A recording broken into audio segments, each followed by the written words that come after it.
dan sekitar 70.000 hektar itu masuk ke dalam status lahan kritis. Bagaimana sih keadaan masyarakat terhadap permasalahan itu? Wah, mereka yang punya kapital, mereka yang punya modal, mereka yang punya akses atas teknologi. Apakah cuma ilegal yang merugikan negara? Apakah legal tidak merugikan negara? Udah jatuh, ketimpa tangga, nggak bisa bangun pula gitu kan. Apa sih peran pemerintah untuk mengatasi permasalahan ini? Mengingat permasalahan ini terus-terus berulang dan terus-terus terjadi gitu. Kritis itu baik gitu. Tidak hanya baik untuk masyarakat, tapi juga baik untuk negara.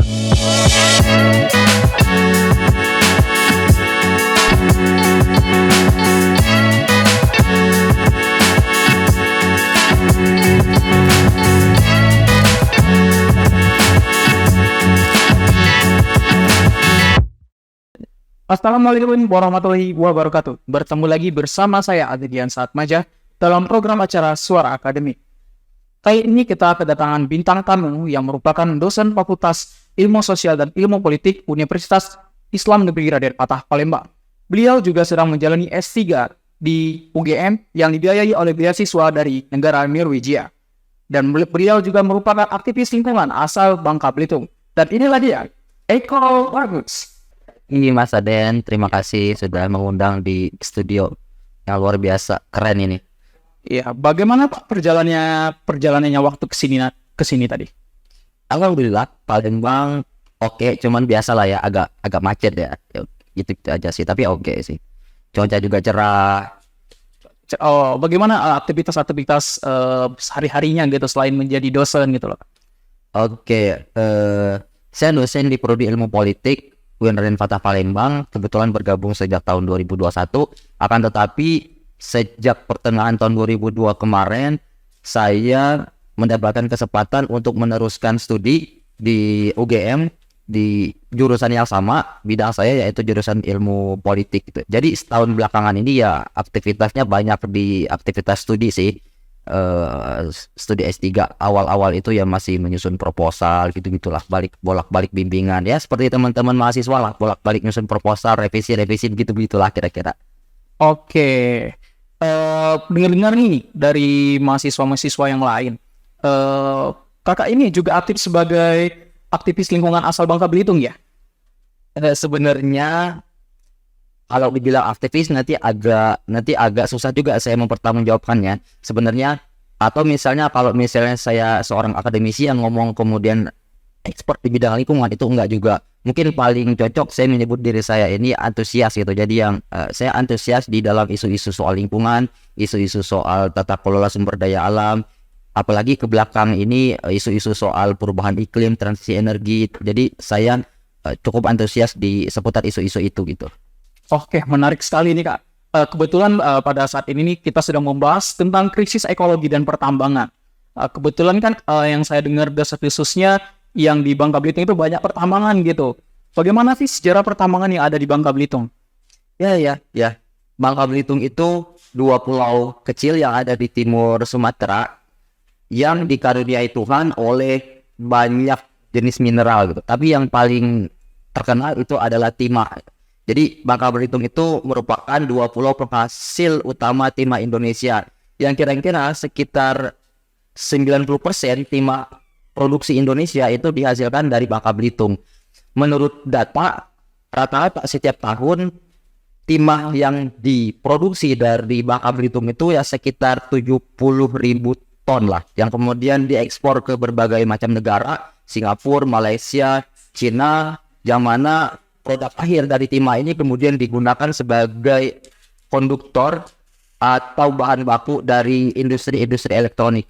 Jadi kalau kita ngomongin industri elektronik, kita ngomongin handphone, kita ngomongin komputer, kita ngomongin kamera, kita ngomongin semua yang ada di studio ini, alat-alat yang ada di studio ini, itu semuanya konduktor di dalamnya itu menggunakan timah gitu. Jadi kalau kita ngomongin revolusi industri keempat, di mana industri teknologi itu akan menjadi industri yang besar di masa depan, ya artinya timah itu juga akan lebih dibutuhkan. Dan artinya timah yang ada di Bangka Belitung itu juga semakin lama juga semakin dikeruk juga dalam jumlah yang lebih banyak gitu. Oleh karena itu ya saya kira teman-teman juga udah harus mengerti gitu, udah harus memiliki kepekaan bahwa ketika kita ngomongin industri elektronik, bahwa jangan lupa bahwa ada Bangka Belitung yang mana timahnya itu diambil dari Bangka Belitung. Saya kira itu kalau ngomongin Bangka Belitung sih.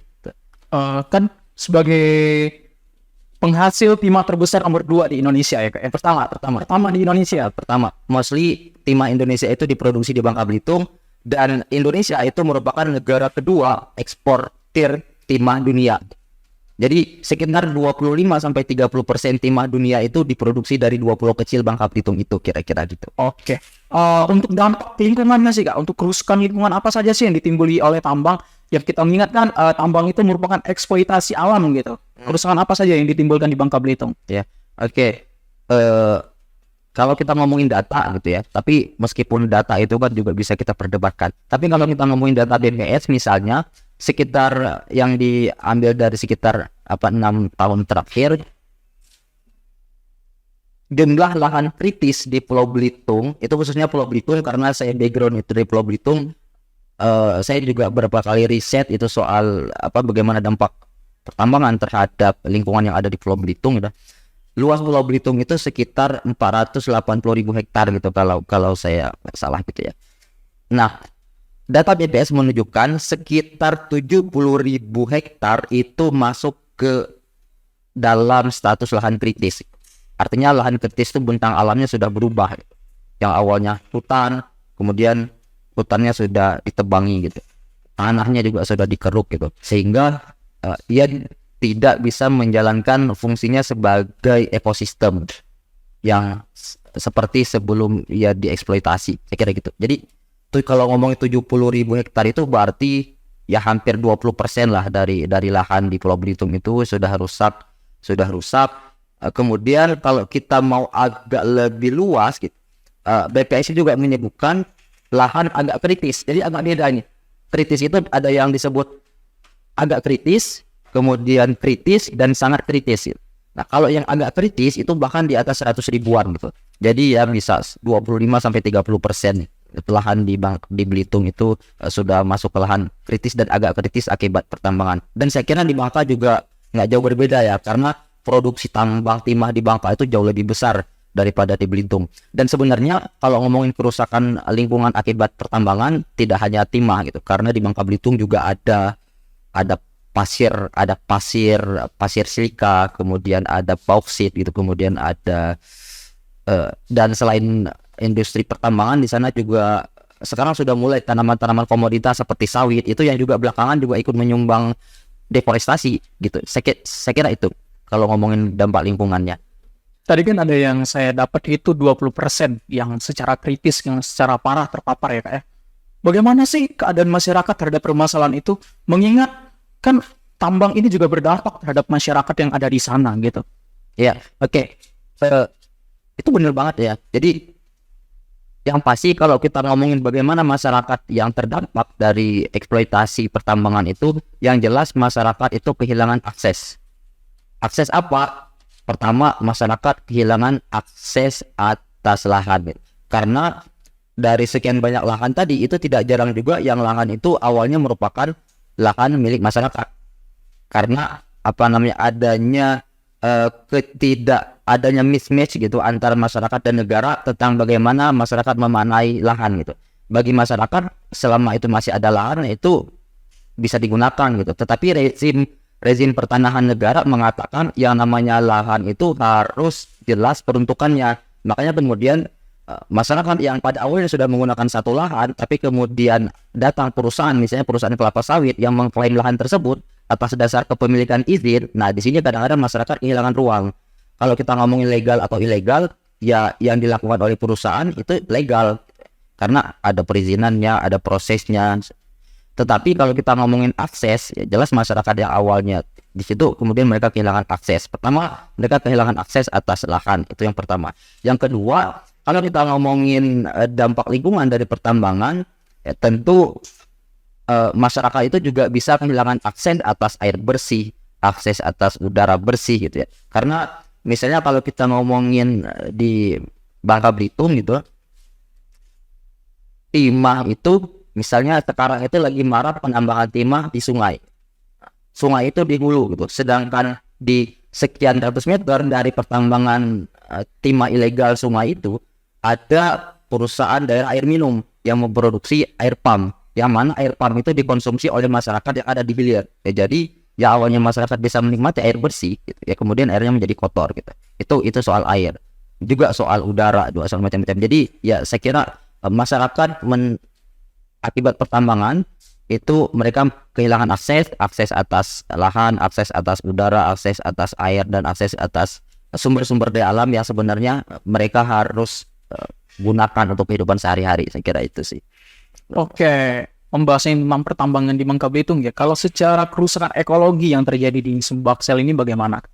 Iya, kalau kita ngomongin Sumbaksel misalnya secara lebih luas, katakanlah Sumatera Selatan gitu ya. Karena tidak jauh berbeda dengan Bangka Belitung, saya kira Sumatera Selatan itu juga salah satu provinsi yang memiliki potensi industri pertambangan yang besar. Sumatera Selatan memiliki industri batu bara, yang mana potensi cadangan batu bara di Sumatera Selatan itu, kalau saya tidak salah, itu yang nomor 2 terbesar cadangannya setelah di Kalimantan Timur gitu. Kemudian di Sumatera Selatan juga ada pertambangan emas gitu, dan lain sebagainya. Nah, selain pertambangan, sebenarnya perusahaan ekologi itu tidak hanya disebabkan oleh pertambangan, tapi industri-industri ekstraktif lainnya seperti perusahaan kelapa sawit gitu. Nah, misalnya kita ngomongin perusahaan kelapa sawit nih, atau perusahaan perkebunan gitu. Menurut data BPS juga di Sumatera Selatan itu sekitar 1,3 juta hektar itu luas perkebunan kelapa sawit. Jadi 1,3 juta hektar itu luas perkebunan kelapa sawit. Perkebunan karet juga sekitar 1,23 juta hektar. Belum kita ngomongin perkebunan perkebunan kopi, perkebunan kokoa, dan lain segala macam yang kira-kira kalau dikalkulasi sekitar 3 sekian sampai 4 juta hektar itu lahan atau hutan yang ada di Provinsi Sumatera Selatan itu sudah dikonversi menjadi area perkebunan gitu. Belum lagi kalau kita ngomongin lahan gambut, sekarang itu ya sekitar 1, sekian juta hektar lahan gambut itu juga sudah dialihfungsikan untuk area-area perkebunan, yang mana sebenarnya tanaman gambut itu memiliki peran yang sangat penting untuk menyimpan karbon gitu, emisi gitu ya, menyimpan karbon emisi. Jadi kalau kita ngomongin luas itu sudah sangat luas gitu ya. Dan kalau kita ngomongin dampak, saya kira teman-teman yang tinggal di Sumatera Selatan itu juga bisa merasakan gitu ya, terutama mereka yang hidup di sekitar area pertambangan. Bagaimana kemudian kualitas air yang berubah, bagaimana kemudian kualitas udara yang berubah, atau misalnya masyarakat yang tinggal di Palembang pun itu bisa melihat dari bagaimana perubahan materialitas air yang ada di Sungai Musi. Apakah air Sungai Musi itu kalau kita cek kebersihannya sekarang masih layak digunakan untuk mandi? Apakah masih layak digunakan untuk memasak, untuk mencuci? Apakah itu masih layak gitu? Sedangkan masyarakat Sumatera Selatan itu sudah terbiasa dengan memaknai air itu sebagai untuk kehidupan sehari-hari gitu. Saya kira jadi kalau kita ngomongin dampak ya nggak cuma di Bangka Belitung tapi se-Sumbaksel, selama satu daerah itu memiliki potensi sumber daya alam yang potensial untuk dieksploitasi, maka di situ juga terjadi kerusakan ekologi. Saya kira begitu. Oke, kerusakan ekologi ini bukan hanya terjadi di Bangka Belitung dan juga mencakupi seluruh wilayah yang ada di Sumbaksel. Oke. Saya pernah baca nih Kak, sistem yang namanya kekuasaan dalam perusahaan baik itu tambang maupun perusahaan secara umum ataupun perusahaan perkebunan itu ada yang disebut dengan powerful dan powerless. Oke. Apa itu powerful dan powerless? Oke. Jadi ini kita ngomongin political ekologi gitu ya. Political ekologi itu kan bagaimana kira-kira hubungan antara manusia dan alam. Bagaimana bahwa apa yang dilakukan manusia di muka bumi itu mempengaruhi bentang alam. Dan ketika bentang alam berubah, itu juga akan mempengaruhi manusianya sendiri. Nah, lagi-lagi kalau kita ngomongin political ekologi, sebenarnya apa sih political ekologi? Political ekologi itu situasi di mana terjadi power inequality atau ketidakseimbangan kekuasaan gitu. Jadi ada yang powerful, benar tadi seperti Adin bilang, ada yang powerful dan ada yang powerless. Siapa yang powerful? Yang powerful itu ya mereka yang punya uang, mereka yang punya kapital, mereka yang punya modal, mereka yang punya akses atas teknologi, mereka yang punya akses atas sumber daya manusia, mereka yang punya akses untuk mempengaruhi kebijakan. Sehingga dengan kemampuan atau dengan kapasitas tersebut, mereka memiliki akumulasi kekuasaan yang kemudian membuat mereka ya bisa memiliki izin pertambangan misalnya, atau izin kelapa sawit misalnya. Misalnya kalau kita ngomongin kelapa sawit gitu ya, kelapa sawit itu kalau kita ngomongin satu buah pohon, apakah dia merusak ekosistem? Kan belum tentu gitu. Tapi yang pasti dari kelapa sawit merusak ekosistem itu adalah 16 juta hektarnya gitu. Jadi luas kelapa sawit di Indonesia itu sekarang sekitar 16 juta hektar, dan itu terus meningkat setiap tahun. Nah, yang menyebabkan kerusakan ekologi itu 16 juta hektarnya. Nah, tadi itu. Jadi adanya ada kekuasaan antara mereka yang powerful dengan yang powerless. Nah, yang powerless ini siapa? Yang powerless ini kan mereka yang tidak punya power. Atau siapa? Bukan tidak punya power sebenarnya, tapi powernya itu jauh lebih rendah daripada yang mereka yang powerful. Siapa? Ya masyarakat, kita ini gitu. Kita tidak memiliki akses ke modal yang besar. Kita memiliki keterbatasan pengetahuan. Kita memiliki keterbatasan teknologi. Kita juga memiliki keterbatasan akses untuk ikut dalam mempengaruhi perumusan kebijakan dalam hal ini gitu ya. Nah, ketidakseimbangan power tadi itu kemudian berdampak di lapangan. Apa misalnya? Kalau kita ngomongin dampak ekologis, sebenarnya yang terkena dampak dari industri-industri ekstraktif ini siapa? Mereka yang powerful atau yang mereka yang powerless? Jelas mereka yang powerless tuh. Kita di masyarakat ya. Misal tadi saya ngomong bagaimana perusahaan yang bukan memalsukan sih, yang mana izin AMDAL-nya itu tidak meaningful gitu ya. Mereka punya AMDAL tapi sebenarnya AMDAL itu juga manipulatif gitu, sehingga menyebabkan kerusakan ekologis yang itu menyebabkan masyarakat di sekitarnya itu terdampak. Nah, masyarakat yang terdampak gitu. Sedangkan yang powerful, apa mereka kena dampaknya? Ya tidak selalu gitu. Karena siapa powerful ini mereka tinggal di Jakarta, mereka tinggal di, bahkan kalau perusahaan yang multinasional yang mereka tinggal di luar negeri gitu ya. Nah, sedangkan kalau kita ngomongin keuntungan, yang dapat paling untung itu siapa? Powerful. Yang powerful misalnya. Kemudian apakah yang powerlessnya mereka dapat keuntungan atau enggak? Misalnya kalau lagi saya balik ke Bangka Belitung, timah di Bangka Belitung itu pertama kali dieksploitasi. Ini menurut literatur yang saya baca, tapi mungkin aslinya lebih jauh daripada itu sekitar tahun 1700-an untuk di Pulau Bangka. Kalau nggak 1600-an, 1700-an di Pulau Bangka, dan 1852 itu di Pulau Belitung gitu. Jadi udah ratusan tahun lah dikelola gitu. Nah, selama itu masyarakat baru benar-benar mendapatkan akses secara legal terhadap timah itu baru pasca reformasi, pasca tahun 98. Sebelum tahun 98 masyarakat itu nggak boleh mengelola timah gitu. Yang boleh mengelola itu hanya negara. Yang boleh mengelola itu hanya perusahaan yang kemudian mendapatkan izin dari negara gitu.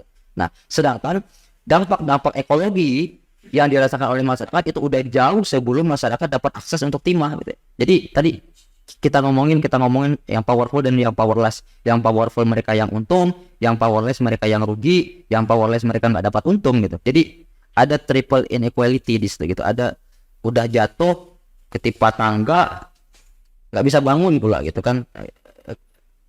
Kira-kira gitu kalau kita ngomongin powerful dan powerless dalam ekologi ini. Oke, berarti bisa kita ambil suatu pernyataan atau suatu kesimpulan bahwasanya powerful dan powerless ini sangat berketimpangan antara perusahaan dan manusia. Yang dimana perusahaan memiliki uang dan kekuatan untuk mengandalkan dan menggerut terus sumber daya yang ada di permukaan maupun yang ada di dalam bumi. Oke, sebelumnya ini ada lagi nih Kak. Apa sih peran pemerintah untuk mengatasi permasalahan ini, mengingat permasalahan ini terus-terus berulang dan terus-terus terjadi gitu? Ya, saya kira negara itu punya porsi yang sangat besar ya, punya tanggung jawab yang sangat besar untuk isu ini. Apalagi amanat konstitusi kita itu sudah mengamanatkan bahwa sumber daya alam yang ada di Indonesia itu digunakan sebesar-besarnya untuk kemakmuran rakyat gitu. Jadi itu amanat konstitusi melalui negara. Jadi negara itu berkewajiban bagaimana caranya agar sumber daya alam baik yang ada di atas tanah maupun yang ada di bawah tanah, yang ada di bumi Indonesia itu digunakan sebesar-besarnya untuk menunjang kemakmuran rakyat. Itu amanat konstitusi. Kemudian melalui apa negara bisa berbuat? Satu, jelas melalui kebijakan. Yang kedua jelas melalui regulasi gitu ya. Nah, misalnya terkait dengan regulasi gitu. Untuk industri pertambangan di Indonesia itu diatur oleh Undang-Undang Pertambangan yang mana tahun 2020 kemarin baru direvisi gitu ya, Undang-Undang Nomor 3 tahun 2022, Undang-Undang Nomor 3 tahun 2020 tentang minerba yang baru. Nah, kemudian juga beberapa aspek juga diatur dalam Omnibus Law gitu. Nah, tetapi kemudian kalau kita balik ke soal yang powerful, yang powerless tadi, sebenarnya kalau kita ngomong regulasi, pertanyaan kita secara kritis adalah apakah regulasi itu lahir di ruang hampa?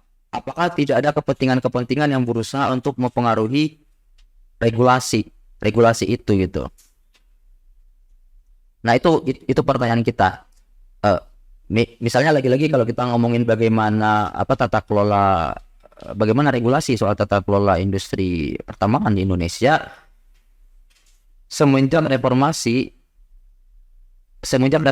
itu ada perubahan rezim gitu. Maksudnya gini, sebelum reformasi tata kelola industri ekstraktif itu sangat sentralistis gitu. Jadi hanya pemerintah pusat yang punya wewenang untuk memberikan izin kepada perusahaan untuk mendapatkan izin pertambangan gitu. Nah, tetapi pasca tahun 98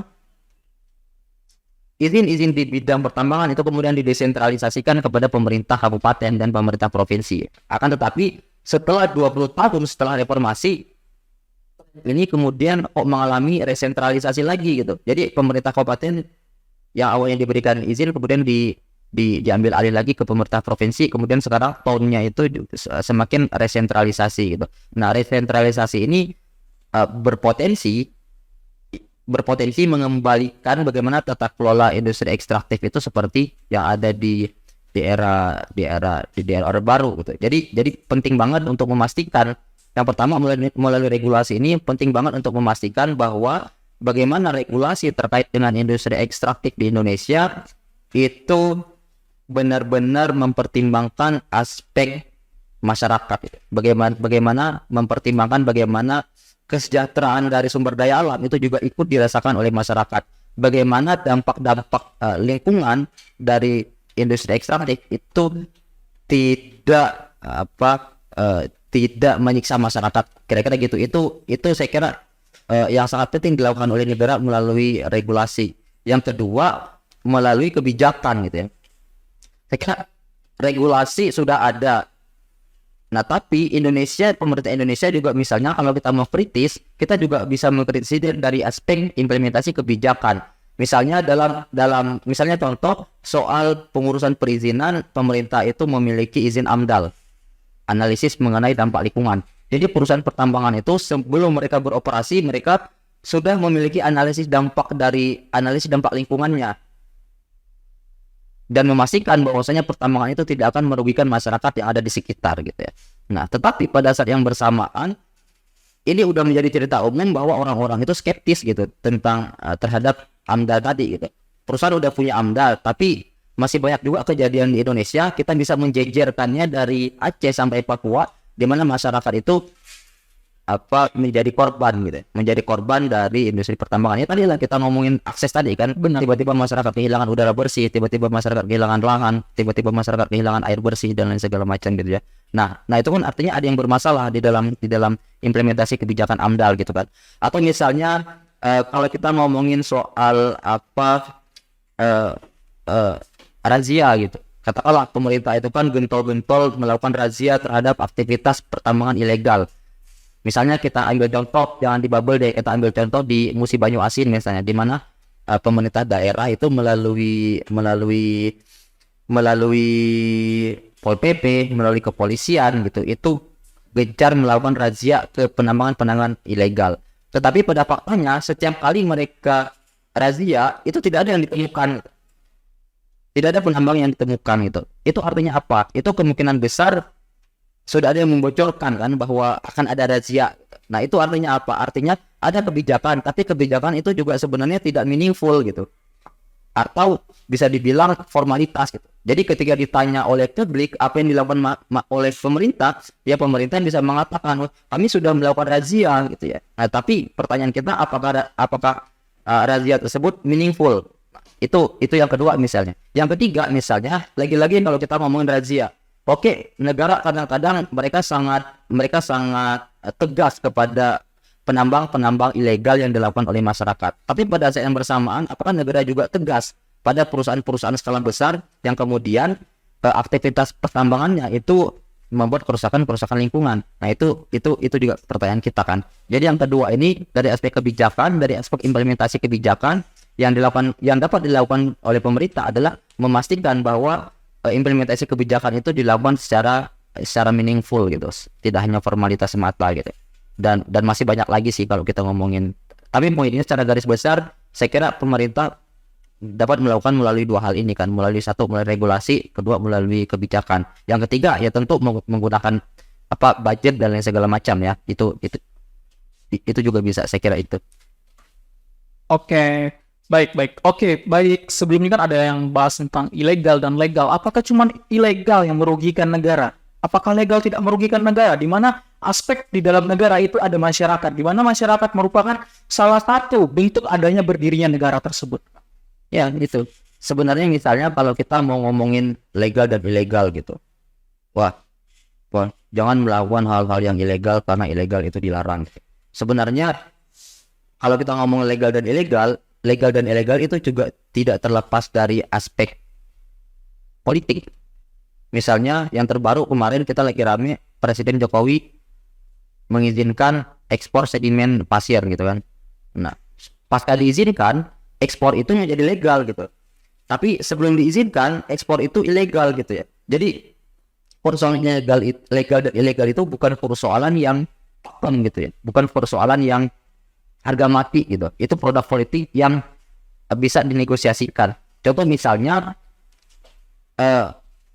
masyarakat di Bangka Belitung misalnya, lagi-lagi saya menggunakan contoh Bangka Belitung, masyarakat lokal yang ikut menambang itu mereka banyak tidak mengerti soal aspek-aspek regulasi.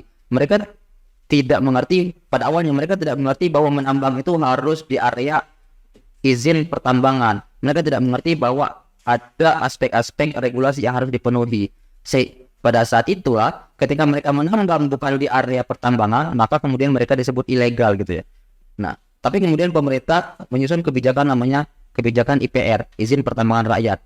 Ada WPR, wilayah pertambangan rakyat. Nah, dengan mengurus izin IPR, artinya yang ilegal kemudian bisa menjadi legal gitu. Tapi lagi-lagi bahwa yang legal dan ilegal itu tidak bisa kita pandang sebagai sesuatu yang harga mati, tapi itu merupakan hasil dari negosiasi politik juga gitu. Nah, kalau kita ngomongin apakah hanya ilegal yang merusak lingkungan, ya kita bisa melihat misalnya gitu. Apakah semua kegiatan reklamasi yang dilakukan oleh perusahaan pertambangan itu sudah 100% berhasil gitu?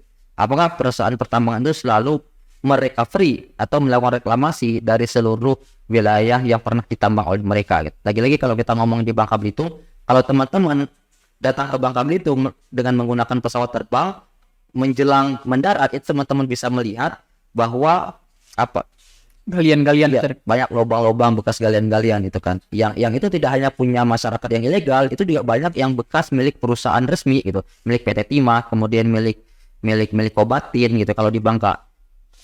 Dan ketika kita tanyakan kepada perusahaan yang mereka mengatakan mereka sudah melakukan reklamasi, tapi pertanyaannya apakah reklamasi itu semuanya berhasil gitu.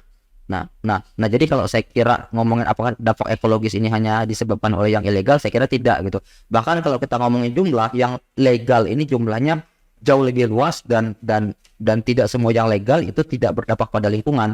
Artinya kita bisa melihat banyak di Indonesia kan, perusahaan-perusahaan yang legal juga sebenarnya memiliki dampak gitu secara ekologis gitu. Oke. Membahas tentang tadi ada permasalahan kan, seperti galian-galian yang tidak ditutupi, permasalahan reklamasi dan lain sebagainya. Bagaimana sih penegakan hukum terhadap pengatur yang kerusakan ekologi, pertambangan dan lingkungan ini? Harusnya bisa ditegaskan gitu loh. Ya itu. Jadi tadi kita udah ngomongin soal kebijakan kan. Ada kebijakannya, tapi apakah kebijakan itu kemudian diimplementasikan secara meaningful? atau kebijakan itu hanya dilakukan secara formalitas, dan bahkan persentase keberhasilan dari kebijakan itu juga membuat kita ragu-ragu kadang-kadang kan.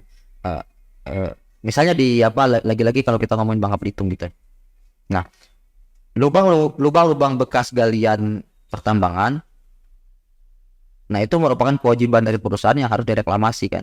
Sebenarnya secara aturan sebelum perusahaan itu melakukan penambangan, mereka sudah harus menyetorkan dana reklamasi kepada negara. Cuman kita nggak tahu karena tidak ada proses akuntabilitas di sana. Publik tidak bisa gitu mengawasi bagaimana tata kelola dana reklamasi itu dititipkan oleh siapa, kemudian nanti pihak mana yang kemudian melakukan reklamasi, kemudian apakah reklamasinya itu sesuai dengan luasnya itu sesuai dengan luas lahan yang digunakan oleh perusahaan sebelumnya gitu. Karena seringkali yang direklamasi itu hanya sekian persen dari total luas lahan yang pernah digunakan oleh perusahaan untuk melakukan penambangan. Jadi saya kira itu bahwa kebijakannya sudah ada, iya, tapi apakah kebijakan itu sudah dilakukan secara meaningful gitu ya?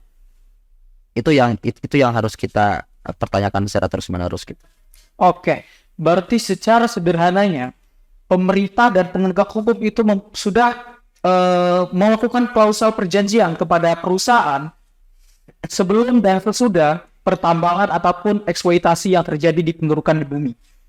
Namun hanya beberapa atau hanya segelintir atau hanya kurang dari 50% kebijakan itu terus dilakukan oleh pemerintah. Namun pada kenyataannya seperti yang diucapkan oleh Pak Bagus tadi, di Bangka Belitung salah satu contohnya banyak lubang-lubang yang tidak ditutupi. Padahal sebelumnya sudah ada perjanjian kepada pemerintah tentang klausul sesudah maupun sebelum pertambangan. Oke, selanjutnya nih Kak. Harapan apa sih dan pesan apa terhadap pemerintah terhadap kerusakan ekologi lingkungan dan juga penggerukan secara masif ke perut bumi, baik yang di permukaan maupun yang di dasar? Ya, saya kira saya tidak anti pertambangan gitu. Kalau ngomongin pertambangan itu haram, itu enggak juga gitu. Saya tidak anti pertambangan gitu. Karena bagaimanapun pembangunan itu membutuhkan material-material yang ada di bawah tanah kita ini gitu. Kalau tadi misalnya kita ngomongin industri masa depan itu kan, apalagi sekarang kita lagi ngomongin transisi energi dari energi kotor ke energi bersih. Kemudian muncul wacana soal mobil listrik. Ternyata mobil listrik itu membutuhkan nikel gitu misalnya. Yang mana nikelnya itu juga diambil dari bumi Indonesia gitu. Apakah kita menolak mobil listrik karena nikelnya diambil dari Indonesia? Enggak juga gitu. Jadi secara pribadi saya tidak anti terhadap industri ekstraktif, itu tidak. Yang menurut saya, harapan saya adalah soal tata kelola. Jadi perbaikan tata kelola.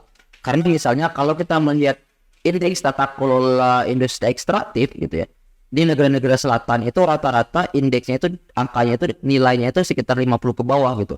Dengan karakter tata kelolanya itu poor, weak and fail gitu. Di mana ekonomi dari sumber daya alam itu terkonsentrasi pada segelintir orang, kemudian rendahnya akuntabilitas, kemudian marak praktik korupsi gitu.